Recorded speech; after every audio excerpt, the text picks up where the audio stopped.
जिस तरीके से आरएसएस और हिंदुओं में फर्क है, उसी तरीके से ज़ायनिस्ट ताकतों में और यहूदियों यानी कि जूस में भी फर्क है।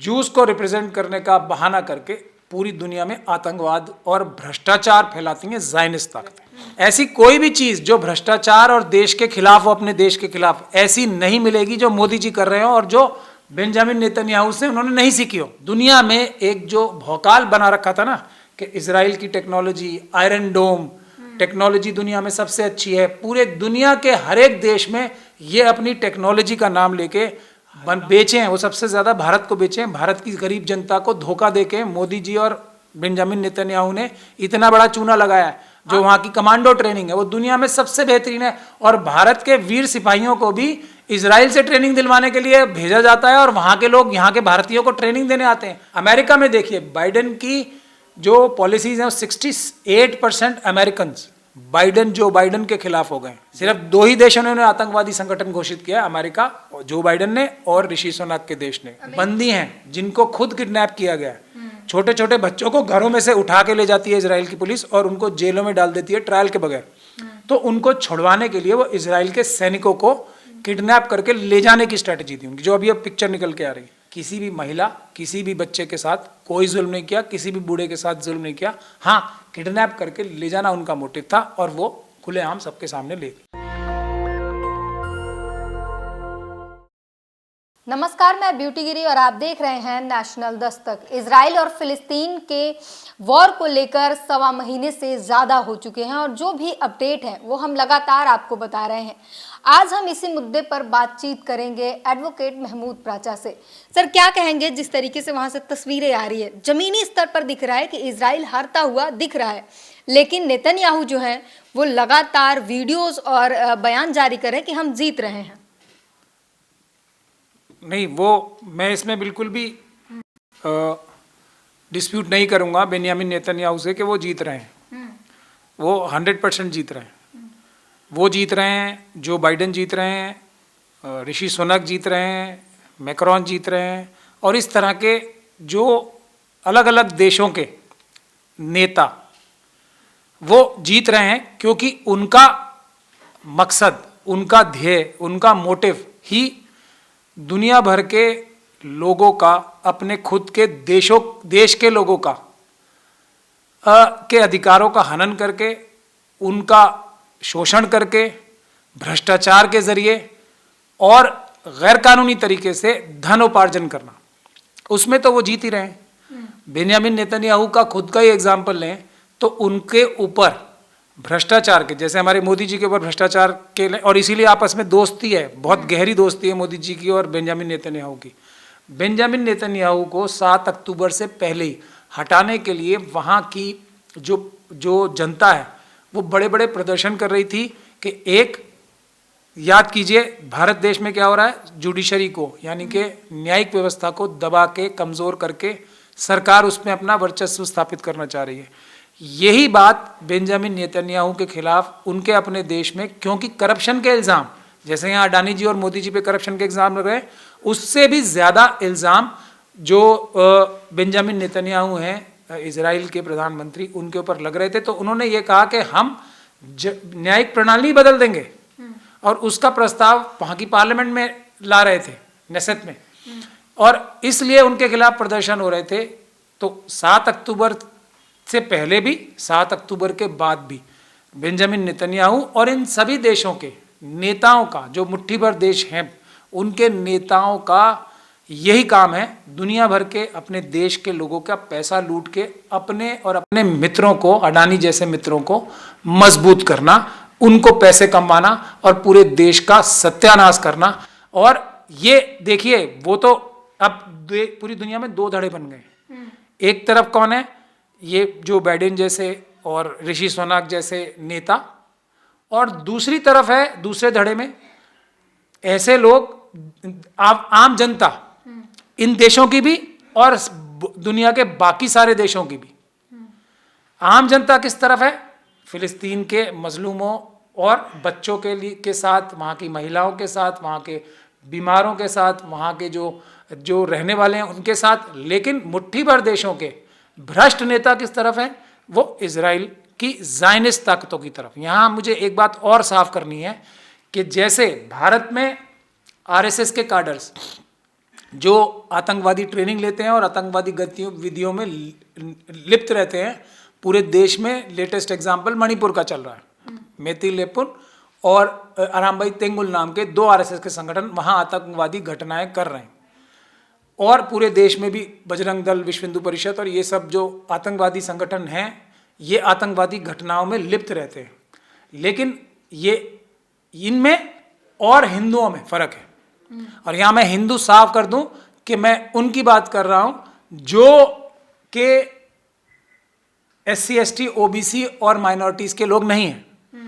उन लोगों की भी नुमाइंदगी यानी कि रिप्रेजेंटेशन आरएसएस और भारतीय जनता पार्टी नहीं करती है। अगर वो आतंकवादी गतिविधियों में लिप्त है तो जिस तरीके से आरएसएस और हिंदुओं में फर्क है, उसी तरीके से ज़ायनिस्ट ताकतों में और यहूदियों यानी कि ज्यूज में भी फर्क है। नाम ज़ायनिस्ट ताकतें ज्यूज का लेती हैं, जैसे आरएसएस यहाँ हिंदुओं का नाम लेती है और अपने गंदे और घिनौने काम करती है, उसी तरीके से ज़ायनिस्ट ताकतें ज्यूज का नाम लेके ज्यूज को रिप्रेजेंट करने का बहाना करके पूरी दुनिया में आतंकवाद और भ्रष्टाचार फैलाती हैं ज़ायनिस्ट ताकतें। 2 तस्वीरें आ रही हैं। एक तस्वीर आती है गाज़ा से, जहां हमास में लाइन लगी हुई है फिलिस्तीनियों की, हमास में जाने के लिए और लड़ने के लिए हमास के लोगों के साथ, संगठन के साथ। और दूसरी तस्वीर इजराइल से आती है, जो इजरायली जो नागरिक हैं वो लोग प्रदर्शन कर रहे हैं और जो इजरायली सैनिक है वहाँ की जो प्रशासन है वो उन्हें कैद में कर रहे हैं। नेतन्याहू जो अपनी ही जनता को कैद में डाल रहे हैं क्योंकि उनके खिलाफ उनकी जनता उतर चुकी है। किस तरीके से देखते हैं आप इसे? मोदी जी क्या कर रहे हैं यहाँ पे? अपने देश की जनता को कहाँ पहुँचा दिया? अपने देश की जनता के ऊपर भी तरह तरह के जुल्म और ज्यादती ED CBI क्या कर रहे हैं? और नेतन्याहू साहब क्या? वो तो भ्रष्टाचार के नाम पे कर रहे हैं। वो भी तो वहाँ भ्रष्टाचार के नाम पे कर रहे हैं। मैं 7 अक्टूबर से पहले की बात बता रहा हूँ। जैसे यहाँ अग्निवीर आया, अग्निवीर आया ना, और वहां पर क्या है, वहां भी अग्निवीर है। ऐसी कोई भी चीज जो भ्रष्टाचार और देश के खिलाफ हो, अपने देश के खिलाफ, ऐसी नहीं मिलेगी जो मोदी जी कर रहे हो और जो बेंजामिन नेतन्याहू से उन्होंने नहीं सीखी हो। मैं आपको एक बहुत बड़ा चैलेंज भी है ये, जो मोदी जी के भक्त है ना, एक चीज मुझे ऐसी बता दें जो बेंजामिन नेतन्याहू नहीं कर रहे थे, जो मोदी जी कर रहे हैं। सारी चीजें जो भ्रष्टाचार की सारी चीजें, यहां तक कि अडानी जी का भी एक कॉमन लिंक है दोनों में। हाइफा पोर्ट पे गए थे ना जब मोदी, अडानी के ऊपर हिंडनबर्ग के आरोप लगे थे, उनको वहां से निकालने के लिए बेंजामिन नेतन्याहू ने अडानी जी के साथ फोटो खिंचवाया था। तो इस 7 अक्टूबर से पहले वहां की सैन्य जो ये अग्निवीर है ना वहां के, और जिनको रिजर्विस्ट माना जाता है, जो रिजर्व फौज में होते हैं, वो प्रदर्शन कर रहे थे कि अगर आपने न्यायिक व्यवस्था अपने भ्रष्टाचार को छुपाने के लिए और दबाने के लिए बदली तो हम लोग सैन्य जो सैनिक हैं वो इस्तीफा दे देंगे, लड़ेंगे नहीं। ये आज का काम नहीं है।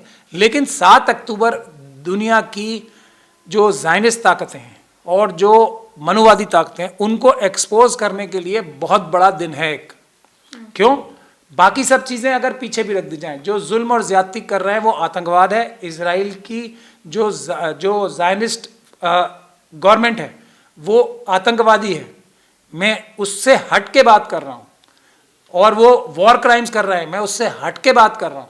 7 अक्टूबर के दिन दुनिया में एक जो भौकाल बना रखा था ना कि इजराइल की टेक्नोलॉजी, आयरन डोम टेक्नोलॉजी दुनिया में सबसे अच्छी है, पूरे दुनिया के हर एक देश में ये अपनी टेक्नोलॉजी का नाम लेके लाखों नहीं करोड़ों, billions of dollars, trillions of dollars बना रहे थे कि हमारे प्रोडक्ट्स जो हैं, डिफेंस के प्रोडक्ट्स दुनिया में सबसे बेहतरीन हैं।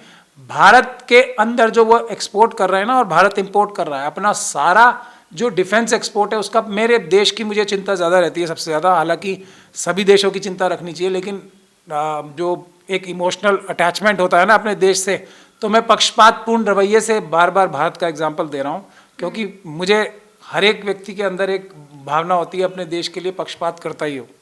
तो उस हिसाब से मैं बता रहा हूँ 50% जो धोखाधड़ी करके अपने झूठे प्रोडक्ट्स बेचे हैं वो सबसे ज़्यादा भारत को बेचे हैं। भारत की गरीब जनता को धोखा देके मोदी जी और बेंजामिन नेतन्याहू ने इतना बड़ा चूना लगाया है। अब ये सारे हथियार कैसे समाप्त हो गए, कैसे हवा में उड़ गए, कैसे किन लोगों ने? मुट्ठी भर लोगों ने घरों में बने हुए इक्विपमेंट से। ये जो millions and billions of dollars के जो इनके जो वो ट्रिलियंस ऑफ डॉलर्स की जो आयरन डोम थी, वो घर में भरे हुए इनकी कीमत $100 भी नहीं है, उनसे तोड़ दिया, मतलब नेस्तो नाबूद कर दिए। और भारत जो है आयरन डोम खरीदने जा रहा था इजराइल से। भारत जो है, देखिए उससे भी बड़ा दुर्भाग्य की बात यह थी कि इजराइल के जो सैनिक हैं वो आज भी और उस दिन से भी वो हथियार छोड़ के, जैसे ही 7 अक्टूबर के दिन वो हथियार छोड़ के अपनी पोस्ट छोड़ छोड़ के भाग गए। अब क्या पूरी दुनिया में बताया जाता है कि इजराइल की जो सैन्य ट्रेनिंग है, जो वहाँ की कमांडो ट्रेनिंग है, वो दुनिया में सबसे बेहतरीन है। और भारत के वीर सिपाहियों को भी इजराइल से ट्रेनिंग दिलवाने के लिए भेजा जाता है और वहाँ के लोग यहाँ के भारतीयों को ट्रेनिंग देने आते हैं, बहादुरी की, मतलब अच्छी कमांडो ट्रेनिंग देने के लिए इजराइलियों को बुला रहा है। और वो लोग वहाँ पे हथियार छोड़ के भाग गए। तो हमारी देश को की सेना का कितना नुकसान हो रहा होगा। हमारे लोग तो पैदाइशी बहादुर होते हैं, तो उनके अंदर भी अगर उस तरह की ट्रेनिंग दी जा रही होगी तो हमारे सैनिकों को भी एक तरीके से इजरायलियों द्वारा खराब किया जा रहा है। उनकी दूसरी जो बहुत बड़ी एक्सपोजर हुई है कि उनके सैनिकों की जो ट्रेनिंग है वो जीरो भी नहीं निकली, वो अपने पोस्ट छोड़ के भाग गए।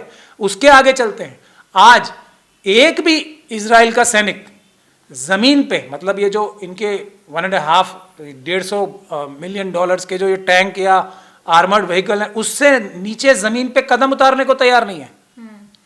और ये जो मिलियंस ऑफ डॉलर्स के जो दुनिया भर में वो अपने टैंक और ये सब बेच रहे हैं, वो घर में बने हुए $100 के, जैसे अब आप बता रही थी, छोटे छोटे जो रॉकेट लॉन्चर कहीं भी मिल जाते हैं दुनिया भर में। जमीन से हमास दाग रहा है और टनल जो है वहां से दाग रहा है। मैं वही कह रहा हूं ना, वो ये $150 मिलियन के झूठे टैंक, एक तरह से झूठे ही हो गए ना, उनको मोलोटोव जो एक बोतल में बम जो बनता है, यहाँ भी आप लोग देखते होंगे, पूरी दुनिया में ही लोग घर में ही बना के उसका इस्तेमाल करते हैं। और जिनको भी जैसे आतंकवादी घटनाएं करनी होती हैं, खास तौर पे जो छोटे आतंकवादी होते हैं, जैसे ये हमारे आरएसएस और बीजेपी के लोग हैं, ये जो कार्यकर्ता हैं बजरंग दल, ये सब जगह इस्तेमाल कर रहे हैं। उससे उन्होंने इतने बड़े बड़े टैंकों को मतलब ऑलमोस्ट 20% उनके सारे ध्वस्त कर दिए। तो इसका मतलब वो तो सब फ्रॉड है ना, इनके सारा इक्विपमेंट फ्रॉड, इनकी हर चीज फ्रॉड। हाँ, एक चीज में एक्सपर्ट हैं, हर जगह रिश्वत का चलन चलाने में, हर जगह बेईमानी सिखाने में, बिटकॉइन जैसी, हर जगह ये डिफेंस में या कोई भी इन्होंने अपना बेचनी होगी तो उसके एक तो प्रचार करते हैं अपनी, जो जैसे भारतीय मीडिया है वैसे ही आप देख रहे हैं ना, इतनी बड़ी बड़ी मीडिया है जो आप लोग तो ईमानदार मीडिया हो, लेकिन जो बड़े बड़े नाम हैं वो सब वही झूठ का व्यापार कर रहे हैं। जो हमारे यहाँ के जो ये क्रिमिनल मीडिया जिन्हें मैं बोलता हूँ, मेन स्ट्रीम मीडिया अपने आप को कहलाते हैं, वो वही काम कर रहे हैं जो वो ज़ायनिस्ट मीडिया करता है दुनिया भर में। तो सारी चीज़ें वहाँ से सीख रहे हैं। तो अब बात ये निकल के आ रही है कि उनकी जो ये सारी जो इक्विपमेंट है वो भी झूठी, उनके सैनिक भी झूठे। ये एस्टेब्लिश हो गया है, दुनिया भर को एक तरीके से 7 अक्टूबर का दिन याद रखना चाहिए और किसी भी व्यक्ति को डिफेंस का कोई इक्विपमेंट उनसे नहीं खरीदना चाहिए। हाँ, एक चीज में एक्सपर्ट हैं वो, भ्रष्टाचार फैलाने में, देश के जो नेता हैं उनकी वीडियो बनाने में, ये भी उनका एक बहुत बड़ा वो हथियार रहता है। मतलब जो सीडी कल्चर है ना, ये भी वहीं से आया है, ज़ायनिस्ट फोर्सेस से। तो बड़े बड़े नेताओं की कमियों को वो सीडीज में कैच करते हैं, हिडन कैमराज से उनको ब्लैकमेल करते हैं, उनको पैसे देते हैं और दूसरे कई काम करते हैं, जैसे पेगासिस भारत में आया ना, ये काम करने के एक्सपर्ट हैं वो। चोरी, ये जो जासूसी, ईवीएम के अंदर जो फ्रॉड होता है वो कहाँ से सीख रहे हैं ये आरएसएस वाले? ये फ्रॉड करने के लिए भी ज़ायनिस्ट ताकतों का इस्तेमाल होता है। इन काम के अलावा उनका किसी चीज़ में कोई एक्सपर्टीज नहीं है। भ्रष्टाचार, दुनिया भर में क्राइम करवाने के लिए, इसके अलावा उनका किसी चीज़ में एक्सपर्टीज है ही नहीं। ये चीज़ 7 अक्टूबर को एक्सपोज हो गई है। अब दूसरी चीज़ जो मैं आपको बता रहा था वो ये भी बहुत महत्वपूर्ण है कि पूरी दुनिया के अंदर जो भ्रष्ट लीडर्स थे वो भी एक्सपोज हो गए और ज़्यादातर देशों ने अपनी जनता के एक तरीके से दबाव में, क्योंकि जनता ही हर एक देश की मालिक होती है ना, तो उनके दबाव में आके फिलिस्तीन के हक में फैसले लिए हैं।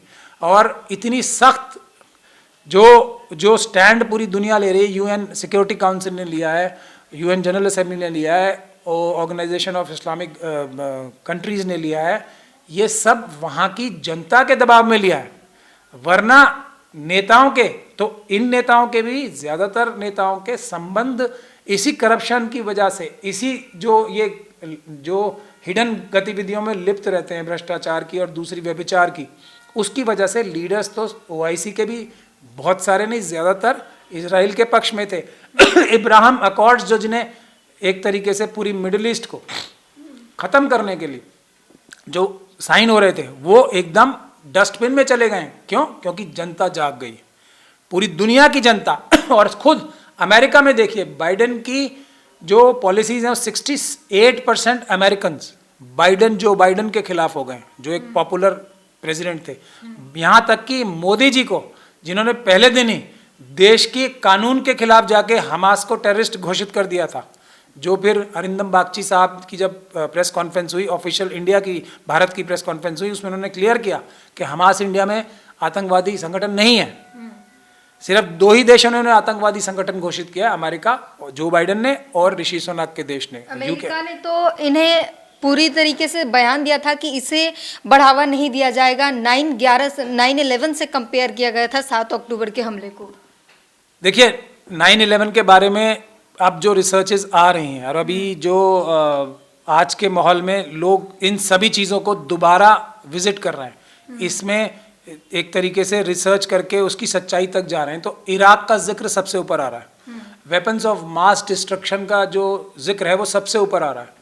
उसी प्रकार से अगर आप थोड़ा सा भी ध्यान से रिसर्च करेगी कोई भी मीडिया ऑर्गेनाइजेशन, तो 7 अक्टूबर के जो जुल्म और ज्यादती के जो हमास के ऊपर इल्ज़ाम लगाए गए थे कि उन्होंने बच्चों को, जो लेडीज़ के साथ रेप किया, जो छोटे छोटे बच्चों को मारा, ये सब थोड़ी सी रिसर्च करने से, अगर आप लोग भी करेंगे, और आपके दर्शकों से मैं रिक्वेस्ट करता हूँ, थोड़ी सी इंटरनेट पे रिसर्च करेंगे तो आपको पता लग जाएगा कि 7 अक्टूबर के दिन भी जो महिलाएं मारी गई हैं, जो बच्चे मारे गए हैं, वो सब एक तरीके से, जिसको टर्मिनोलॉजी हालांकि ठीक नहीं है, वो फ्रेंडली फायर में, यानी कि इजराइल की जो फोर्सेस, जब ये सब हो गया और वो सोते हुए मिले, उनकी सारी सर्वेलेंस, जिसके लिए वो पूरी दुनिया को बेवकूफ़ बना के ट्रिलियंस ऑफ डॉलर कमाते हैं, सर्वेलेंस इक्विपमेंट, वो फेल हो गई।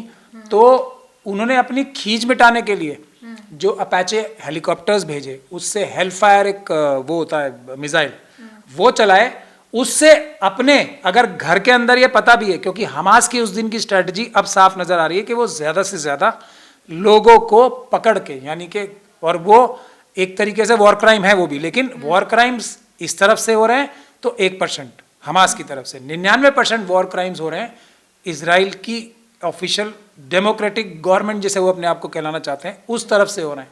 तो ट्रायल के बगैर उनको, उनके लिए जो वो लोग, उनका जो स्ट्रैटेजी नजर आती है, वो ये नजर आती है कि वो ज्यादा से ज्यादा इजराइल के सैनिकों को पकड़ के गाजा ले जाना चाहते थे, ताकि वो उनका एक्सचेंज करके, एक तो अपनी जो बात दुनिया भर में करप्शन की बुनियाद पे उन्होंने इस फिलिस्तीन की बात ही खत्म कर दी थी, और अपने जो उनके हजारों बंदी हैं जिनको खुद किडनैप किया गया, छोटे छोटे बच्चों को घरों में से उठा के ले जाती है इजराइल की पुलिस और उनको जेलों में डाल देती है ट्रायल के बगैर, तो उनको छुड़वाने के लिए वो इजराइल के सैनिकों को किडनैप करके ले जाने की स्ट्रैटेजी थी उनकी, जो अभी अब पिक्चर निकल के आ रही।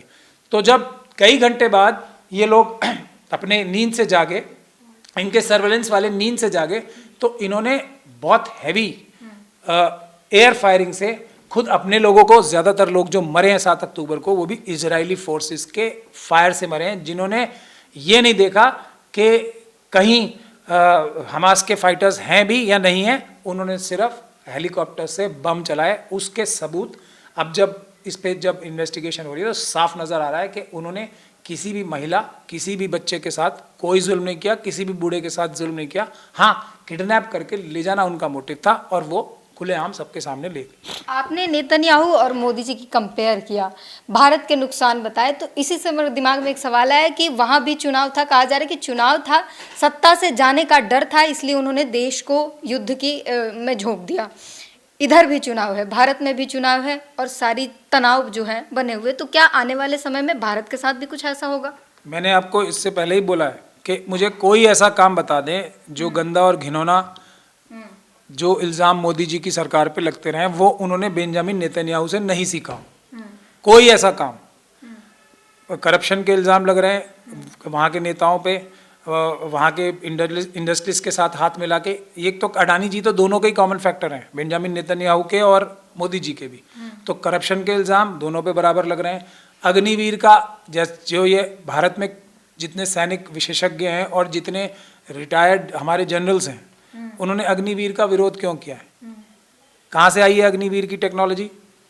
ये अग्निवीर का कॉन्सेप्ट इजराइल से, कि देश का जो सैन्य बजट है, और मैं बार बार कहता हूँ पाकिस्तान और चाइना के साथ गठजोड़ करके भारत के जो मनुवादी मानसिकता के गुजराती बिजनेसमैन है, वो भारत की सैन्य शक्ति को, भारत के स्ट्रैटेजिक इंटरेस्ट को कमज़ोर कर रहे हैं। चाइना और पाकिस्तान के साथ मिलकर मनुवादी मानसिकता के गुजराती बिजनेसमैन। तो अग्निवीर उसी की एक कड़ी है। सैनिक शक्ति जो हमारी दुनिया की सबसे बेहतरीन है, उसको कमज़ोर करने के लिए अग्निवीर ने कौन लेके आया?